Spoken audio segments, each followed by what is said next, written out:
వచ్చే నెల మే 13వ తారీఖు నాడు పార్లమెంట్ ఎన్నిక జరగబోతా ఉంది. నా ఎల్బీ నగర్లో ఉన్న హస్తినాపురం నుంచి ఈ పార్లమెంట్ అభ్యర్థిని మళ్ళీ ఢిల్లీకి హస్తినకు పంపించేటువంటి కార్యక్రమంలో భాగంగా మొట్టమొదటి ర్యాలీ సభ హస్తినాపురంలో జరిగింది. వేలాది మంది కేరింతలు కొడుతున్న మా కార్యకర్తలు, జేజేలు పలికినటువంటి మా ప్రజల సమక్షంలో ఈ ర్యాలీ చాలా గొప్పగా జరిగింది.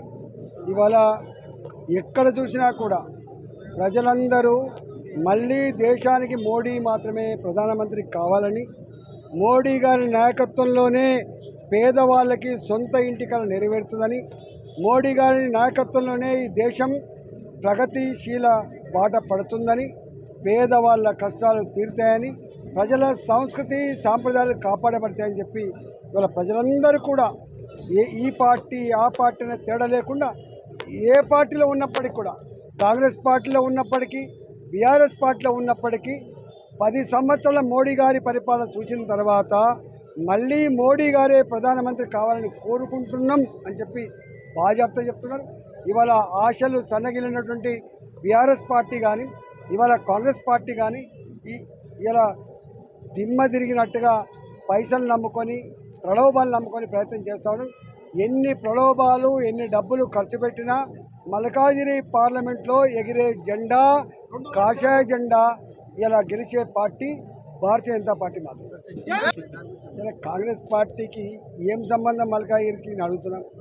ఒకవేళ మల్కాజిగిరికి రేవంత్ రెడ్డి పార్లమెంట్ సభ్యుడిగా ఉంటే ఎందుకు జిహెచ్ఎంసీలో గెలవలేకపోయిండు? ఎందుకు 7 అసెంబ్లీ సెగ్మెంట్ ఉంటే ఒక్క సెగ్మెంట్లో కూడా కనీసం గెలవలేకపోయిండు? ఇవాళ ఇక్కడ గెలిచినటువంటి పార్టీ ఏ పార్టీ? అందుకనే ఆయన జాగీరేం కాదు. ఆయన ఎన్నడూ ఈ నియోజకవర్గ ప్రజానికాన్ని పట్టించుకున్న పాపన పోలేదు. ఇక్కడ కసికడు మట్టి తీసిన పాపన పోలేదు. కేవలం అక్కడ ఓడిపోతే ఆదుకొని అయ్యో కాపాడుకోవాలని చెప్పి ప్రజలు భిక్ష పెడితే గెలిచిన నాయకుడు తప్ప తన శక్తితో గెలిచిన పార్టీ కాడు, తన పార్టీ శక్తితో గెలిచిన నాయకుడు కాదు. ఈటల రాజేంద్ర అంటోడికి గిది గది ఉంటుందా? ఈటల రాజేంద్ర అంటోడు బాజాప్తా తెలంగాణ బిడ్డ, తెలంగాణ కోసం కొట్లాడే బిడ్డ, ఈ గడ్డ మీద గత 22 సంవత్సరాలుగా ప్రజలకు సేవ చేస్తున్న బిడ్డ.